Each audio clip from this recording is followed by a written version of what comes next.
आप सबको जय मसीह की। आपका स्वागत है हमारे चैनल बाइबल के वचन पर। आज की वीडियो में हम मरकुस रचित सुसमाचार का 12 अध्याय पढ़ेंगे। यहाँ पर इस प्रकार लिखा है। फिर वह दृष्टांतों में उनसे बातें करने लगा। किसी मनुष्य ने दाख की बारी लगाई और उसके चारों ओर बाड़ा बांधा और रस का कुंड खोदा और गुम्मट बनाया और किसानों को उसका ठेका देकर परदेश चला गया। फिर फल के मौसम में उसने किसानों के पास एक दास को भेजा कि किसानों से दाख की बारी के फलों का भाग ले, पर उन्होंने उसे पकड़कर पीटा और छूछे हाथ लौटा दिया। फिर उसने एक और दास को उसके पास भेजा। उन्होंने उसका सिर फोड़ डाला और उसका अपमान किया। फिर उसने एक और को भेजा। उन्होंने उसे मार डाला। तब उसने और बहुतों को भेजा। उनमें से उन्होंने कुछ को पीटा और कुछ को मार डाला। अब एक ही रह गया था जो उसका प्रिय पुत्र था। अंत में उसने उसे भी उनके पास यह सोचकर भेजा कि वे मेरे पुत्र का आदर करेंगे। पर उन किसानों ने आपस में कहा, यही तो वारिस है, आओ हम इसे मार डालें, तब मीरास हमारी हो जाएगी। और उन्होंने उसे पकड़कर मार डाला और दाख की बारी के बाहर फेंक दिया। इसलिए दाख की बारी का स्वामी क्या करेगा? वह आकर उन किसानों का नाश करेगा और दाख की बारी दूसरों को दे देगा। क्या तुमने पवित्र शास्त्र में यह वचन नहीं पढ़ा? जिस पत्थर को राजमिस्त्रियों ने निकम्मा ठहराया था, वही कोने का सिरा हो गया। यह प्रभु की ओर से हुआ और हमारी दृष्टि में अद्भुत है। तब उन्होंने उसे पकड़ना चाहा, क्योंकि समझ गए थे कि उसने उनके विरोध में यह दृष्टांत कहा है। पर वे लोगों से डरे और उसे छोड़कर चले गए। तब उन्होंने उसे बातों में फंसाने के लिए कुछ फरीसियों और हेरोदियों को उसके पास भेजा। उन्होंने आकर उससे कहा, हे गुरु, हम जानते हैं कि तू सच्चा है और किसी की परवाह नहीं करता, क्योंकि तू मनुष्यों का मुंह देखकर बातें नहीं करता, परंतु परमेश्वर का मार्ग सच्चाई से बताता है। तो क्या कैसर को कर देना उचित है या नहीं, हम दें या ना दें? उसने उनका कपट जानकर उनसे कहा, मुझे क्यों परखते हो? एक दिनार मेरे पास लाओ कि मैं उसे देखूं। वे ले आए और उसने उनसे कहा, यह छाप और नाम किसका है? उन्होंने कहा, कैसर का। यीशु ने उनसे कहा, जो कैसर का है वह कैसर को, और जो परमेश्वर का है परमेश्वर को दो। तब वे उस बात पर अचंभा करने लगे। फिर सदूकियों ने भी, जो कहते थे कि मरे हुओं का जी उठना है ही नहीं, उसके पास आकर उससे पूछा, हे गुरु, मूसा ने हमारे लिए लिखा है कि यदि किसी का भाई बिना संतान मर जाए और उसकी पत्नी रह जाए, तो उसका भाई उसकी पत्नी से विवाह कर ले और अपने भाई के लिए वंश उत्पन्न करे। 7 भाई थे। पहला भाई विवाह करके बिना संतान मर गया। तब दूसरे भाई ने उस स्त्री से विवाह कर लिया और बिना संतान मर गया। और वैसे ही तीसरे ने भी किया और 7 से संतान न हुई। सबके पीछे वह स्त्री भी मर गई।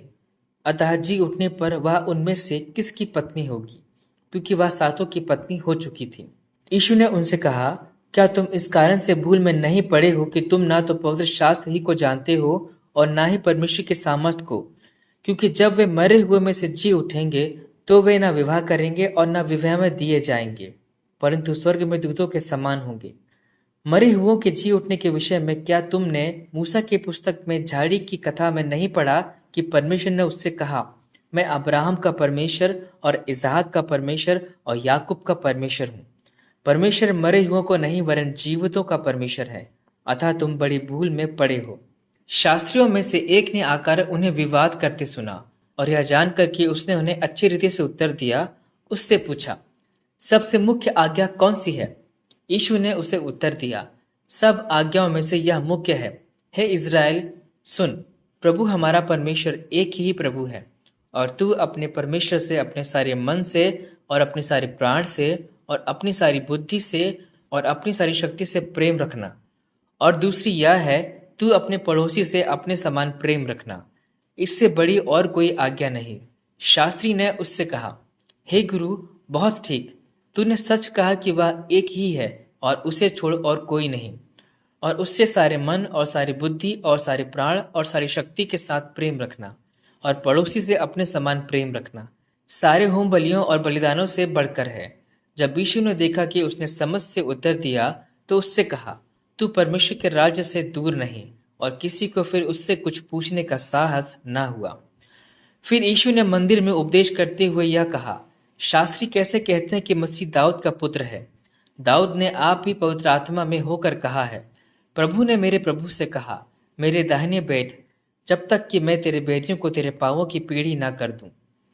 दाऊद तो आप ही उसे प्रभु कहता है, फिर वह उसका पुत्र कहाँ से ठहरा? और भीड़ के लोग उसकी आनंद से सुनते थे।